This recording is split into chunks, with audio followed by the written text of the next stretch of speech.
तो दोस्तों शुरुआत करते हैं अब विल अटर्नल एपिसोड 24 की। नॉर्थ साइड के एल्डर काफ़ी गुस्से में होते हैं, तभी वहाँ पर उनकी सिस्टर आती है और वो शाह बच्चन से बोल रही होती है क्या तुम्हारे पास ऐसी और भी पिल हैं। शाह बच्चन हाँ बोलता है तो फिर वो एल्डर बोल रही होती है कि मुझे तुमसे एक फेवर मांगना है। इसके बाद वो उसे पवेलियन में लेकर जाते हैं और वहाँ पर उसके इंग्रेडिएंट पूछ रहे होते हैं पिल को बनाने के लिए।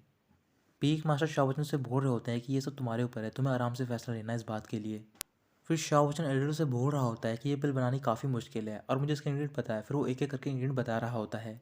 फिर वो जानबूझकर इंग्रेडिएंट भूल जाता है और बोल रहा होता है कि अभी मुझे याद नहीं आ रहे हैं। तभी एल्डर शाह बच्चन पर गुस्सा करने लगते हैं और बोल रहे होते हैं कि ये पिल तुमने बनाई है और तुम इसका इंग्रेडिएंट कैसे भूल सकते हो। फिर एल्डर के सिस्टर उन्हें शांत कराती है और वो शाह बच्चन से बोल रही होती हैं कि मैं उसके बदले में तुम्हें एक पर्ल दूंगी। ये पर्ल बहुत ज़्यादा पावरफुल है और इसकी वजह से तुम जितने भी स्पिरिचुअल वेपन हैं उन्हें तुम यूज़ कर पाओगे आसानी से।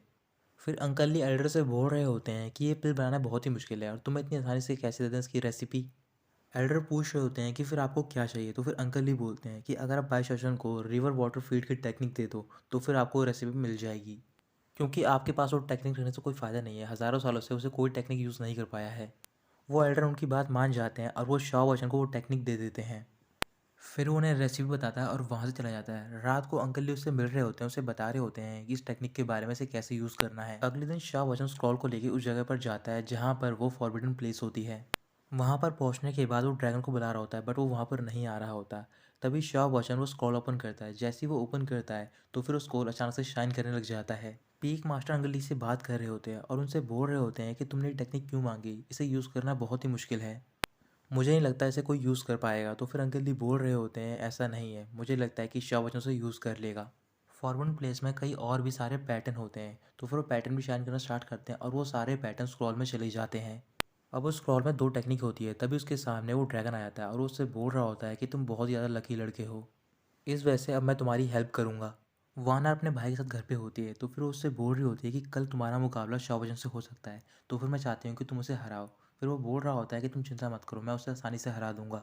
दोनों साइड के जितने भी स्पिरिचुअल एनिमल होते हैं वो सारे एक एक करके फॉरेन प्लेस में आ रहे होते हैं और शाह बच्चन से मिल रहे होते हैं। फिर वो ड्रैगन शाह बच्चन से पूछ रहा होता है क्या तुम्हें टेक्निक का मेन पॉइंट याद है। तो फिर शाह बच्चन बता रहा होता है कि इसका मेन पॉइंट ये है कि हमें स्पिरिचुअल एसेंस को मैनिफेस्ट करना है। अगले दिन वो कॉम्पिटिशन दोबारा कंटिन्यू होता है तो फिर अब की बार शाह बच्चन का सामना होता है वानर के भाई से, बट शाह बच्चन अभी भी वहाँ पर नहीं पहुँचा होता। वानर बोल रही होती है लगता है कि वो डरकर यहाँ से भाग गया है। तभी शाह बच्चन वहाँ पर पहुँच जाता है तो फिर वानर का भाई उससे बोल रहा होता है कि मेरे ऊपर तुम्हारी वो पिल काम नहीं करेगी। तभी वो अपने सारे स्पिरिचुअल इंसेक्ट निकाल रहा होता है उस पर हमला करने के लिए, बट एक भी इंसेक्ट वहाँ पर नहीं आता है। फिर शाह बच्चन क्लैपिंग स्टार्ट करता है और सारे इंसेक्ट को वहाँ पर बुलाता है और थोड़ी देर में वहाँ पर सारे इंसेक्ट आ जाते हैं। फिर वो वानर के भाई को चिढ़ाने के लिए उन इंसेक्ट से लिखता है कि भाई शोशन एक जीनियस है। फिर वो सारे इंसेक्ट को यून के पास भेजता है उन पर हमला करने के लिए, इस वजह से यून वो राउंड हार जाता है।